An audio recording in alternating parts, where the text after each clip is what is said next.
Welcome to Popternative, where we dive into topical discussions from the worlds of pop culture, social media, and sports. Here is your host, Peter Remoliotis, aka PD Beats. PD Beats here from Popternative, speaking to Stephanie Corneliussen about The Invitation in theaters starting on August 26th. Welcome to the show. Thanks so much for being here. Thank you for having me. I love this film. Horror is just like the genre that is just rocking right now. So what's it like working in that horror thriller genre, knowing the landscape and the appetite is so massive right now for it?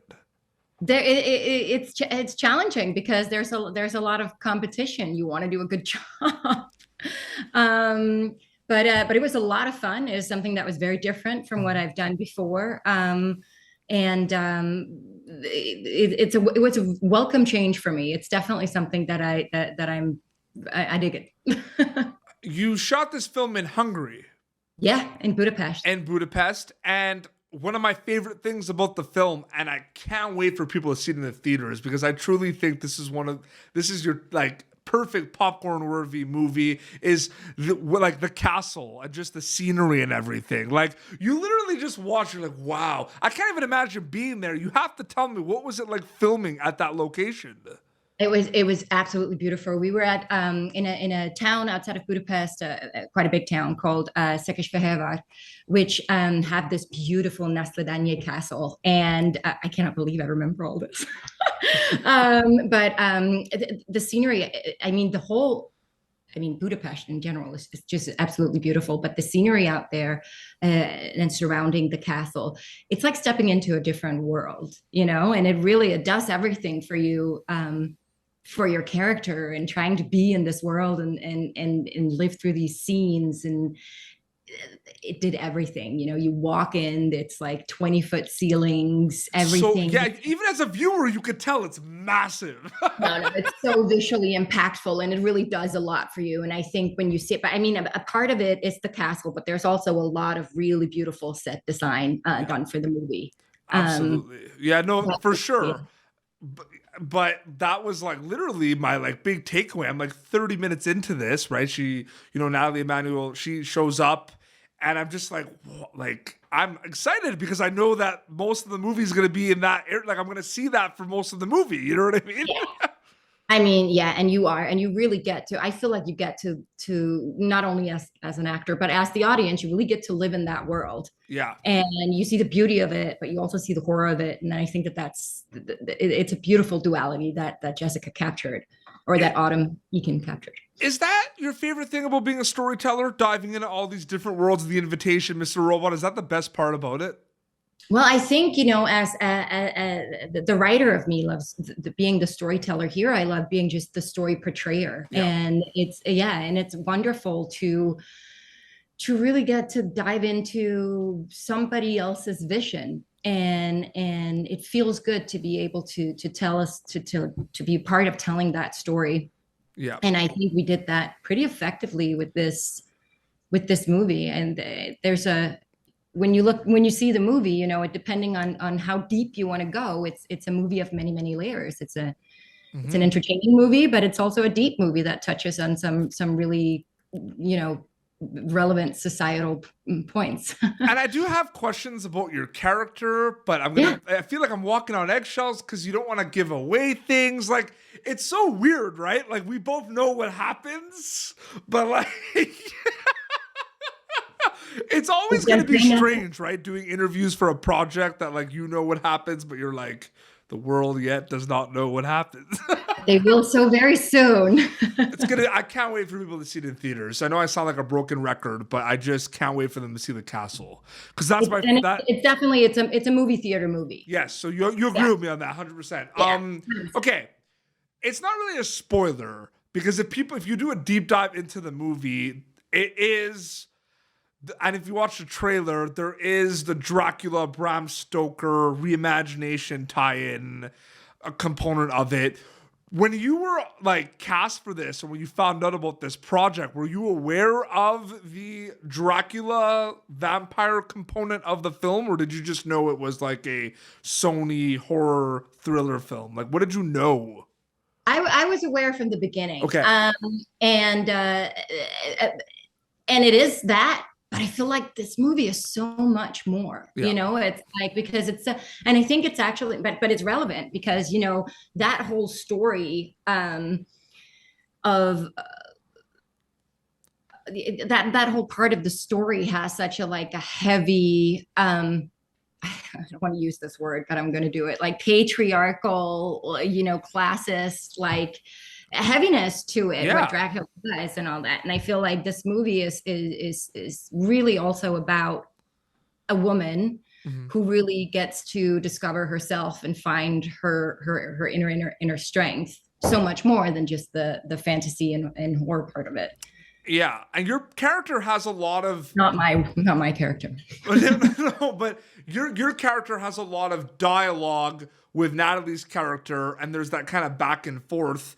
And it's one of those things where your character says things that are like a comfort. What I love about it is there's this like uncomfortable, like you're like a detective as the audience member, because your character is kind of filling in of what's happening a little bit. And like I said before we started the interview, your character is a very like confident, mysterious, cryptic person that you're like, what is happening right now? But like, is it cool to be in a film where like dialogue between two characters is like scary? It's uncomfortable. We're not just kind of doing the traditional jump scares and the gore. And don't get me wrong, it's in this movie. But like, you know what I mean by the non-traditional, like the like people talking to each other makes you uncomfortable, makes you scared. What do you think about that? And it's the subtext. And I think that Jessica Thompson she did a really clever movie because it's in the subtext. It creeps you out. Yeah. It's creepy. Yeah. Even the innocence of not divulging too much, but you know. Well, it's in the trailer. There's a clip that has to do with nail clippings, and we see your character, and your character might or might not be freaking people out. That's all I'm saying. I mean, I feel like I have probably why I was cast. I guess I have a tendency to creep people out. Well, don't say in that. My characters. I mean. No, don't say that. No, you set me up. I do a good creeper. Well, no, but like, is it okay? So is it fun though to play your character? In my opinion, it's very like mysterious and like blurry, where you kind of know what's happening, but then you're kind of not sure. Like, I truly think you're like a detective when you meet your character and everyone that's at this party and all the family members. You kind of know what's happening, but you're looking and all these people come in. So it's kind of like, who's actually trying to help? Who is like the bad person? You're playing a game of detective as the audience member. Do you notice that in the script, that you're making a film where the audience is going to have to figure things out a little bit? Absolutely. And I think that makes it interesting to watch. Like, that's why you want to watch it all the way to the end. It's like, sure, if you watch the trailer, there's things given away. Yeah. But there's so much more than that. And I think there's a little Poirot needed in everyone who's watching it. By the time, all right, you know what we're gonna do? By the time this interview is out, the movie will be out. But so we're gonna do spoilers now, but I'm gonna say spoiler advisory. Okay. Okay. Spoiler alert. Spoiler alert. We find out that, you know, your character is the way your character is because you're like, spoiler alert, and you keep it super subtle. Well, no, it's like you are all the brides of Dracula. Like there's that like that tie-in, and we kind of know a little bit what's gonna happen, but like basically like Thomas Doherty's character like needs Evie to survive, basically. You know what I mean? And that's like a big reveal and I interviewed Jessica Thompson at the junket about that. And she said that during the interview. And I was like, I guess this isn't like a lead up interview, right? But like, listen, Nat's the star. Whatever she says goes. So. Yeah, no, absolutely. And I think she did such a brilliant job with. Oh my God. Yeah. Can I just? Yeah. She's so amazing. When I saw the movie the first time, spoiler alert, we've seen it before, it's out. And she just rocks my world. But this is, this is a big camp subject, so to speak, right? Yeah. Like the vampires, and it's a horror movie, it's a thriller, it's all these things, and the way she keeps it so grounded, I feel like you love Evie, right? You're just rooting for her. Yes. And absolutely. she is so fantastic. Oh, Absolutely. Okay, so spoiler alert. When it's like revealed who you are, that you're like a bride of Dracula and all that, and how are you preparing for that? Because that's going to be a big scene. Like, you're going to read the scripts, you're going to kind of know what's happening, and then you're going to go shoot it, and you're going to film it. What's going through your mind preparation? Because that's a massive scene. Like, that's one of the biggest scenes in the movie. I hear you but there's so many things, I mean, there's the technical things, like, for example, half of the movie I speak in a British accent, and then all of a sudden I speak in a Eastern European accent, which spoiler alert. But that's part of it, but I mean, and there's outside elements as well, just like as an actor, and I mean, following in Monica Bellucci's footsteps was one of the, it's just like, it was a big deal. It was a big deal personally. It was a big deal for the character as well. There's a lot happening for her. She's the numero uno. So she's extremely jealous that the dynamic is changing. Yeah. And he's obviously smitten by Evie, and it's hard for her. And your character, and you see that struggle, and it's that scene where you like the clipping of the fingernails, I think, is the big scene, where, and it's in the trailer, but that was like the first kind of like, that's when it was like, okay, your character really does not like Evie. You know what I mean? Like, there's beef here. She's really testing, to see the limits, how far she can go, how far can she intimidate this young woman, and she's just taken nothing. Even Evie's character just does not care. I do have a non-invitation question to ask you, just in general. So you worked on Mr. Robot, and you work on a lot of these shows that get so popular over the years because, streaming services and like just the kind of global component of just like social media clips and memes and everything. And that was like a very like complex show in terms of what it was about. It had a lot of serious undertones, a lot of important issues. As a storyteller and like an actor, Stephanie, when you like work on shows like Mr. Robot, do you really start kind of like, do you realize what you're getting yourself into? That these are like very complex stories, even though maybe like your character might not be associated with the big kind of complex meat and potatoes of the movie, like the show. Like, do you know what you're getting yourself into of a lot of those shows like Mr. Robot that have the sci-fi and like the drama and kind of have all the genre bending components? Yeah, I mean, I feel like, if I may pat myself on the back a little bit, I'm a huge cinema buff, right? Yeah. So I love everything that has to do with film and TV. I've probably watched everything. I always knew I wanted to be a writer. I want to be a producer. I want to, narrate, tell stories, not just portray them, like all these things. And I feel like I have a pretty good idea of what is going to be great and what's not going to be great. And don't get me wrong, there are so many projects out there that I wish I had like the career size to be a part of. But I feel like with where I am and what I get to see and what's brought to me, I pick really wisely, if I may. Oh, absolutely. Yeah, no, absolutely. I see these things, and I mean, when I saw this project, and I was intimately familiar because I was on South by when the year that Jessica had her first movie there. Yeah.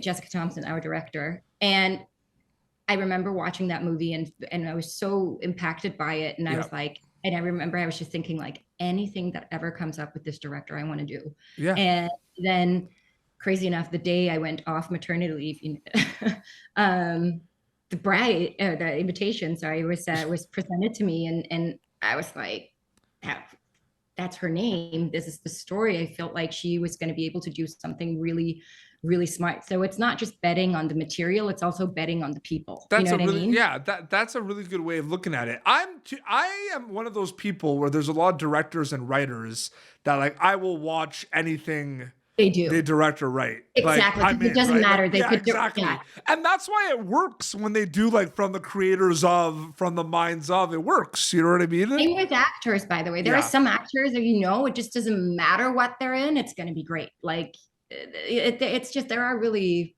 And I feel like I'm not good at Nathalie Emmanuel. Right? She's just, I mean, like because there's been a lot of movies she's in lately, Red Army of Thieves, The Fast Furious, like everything. Like, and she's equally as lovely in real life, and I mean, but so was everybody, and Alana Bowden as well, who plays Lucy. I mean, we've become like family after this, amazing. And it's just, it was a lovely experience. I said I was off maternity leave. Like, I just want to point out the lengths that Sony went through to keep me and when we started filming, my baby was 8 months old. Mm-hmm. So I was 8 months postpartum, which is wild, shooting a action heavy movie and stuff like that. And just the lengths they went through to like make me feel comfortable and make sure my family was comfortable. And I really appreciate that. Oh, absolutely. Shout out to Sony. Absolutely. Shout out to Sony. That meant a lot. Stephanie, thank you so much for coming on Popternative. It was so great chatting with you. Okay. Anytime. I mean, I love Popternative so much, so I'm excited to. That really means a lot. Thank you. So the movie is going to be available in theaters like pretty soon. Like, it's so crazy. Like literally in a minute. Yeah. It's so crazy. Friday, the 26th in the US, right? Yeah. Well, North America as well, and you know, it's going to be so amazing. And where can people follow you on social media to keep up to date with everything? Instagram is probably the best way. I'm only on Instagram, actually. On Instagram, okay. I had no. It's a mental health thing. I had to check out from. Oh, absolutely. So Instagram, it's just your name, right? It's just at StephanieCorneliussen.com. I'm not super duper active in there, but I really try to interact as much as possible. So shoot me a comment. Absolutely. Well, this has been Popternative, youtube.com/Popternative for previous episodes. Go see The Invitation in theaters starting August 26th. Till next time, this is Stephanie Corneliussen and PD Beats signing off. Thank you for tuning in to Popternative. Make sure to check out our past episodes of Popternative on YouTube. Be sure to like Popternative on Facebook and follow us on Twitter. This has been an Autograph Communications production.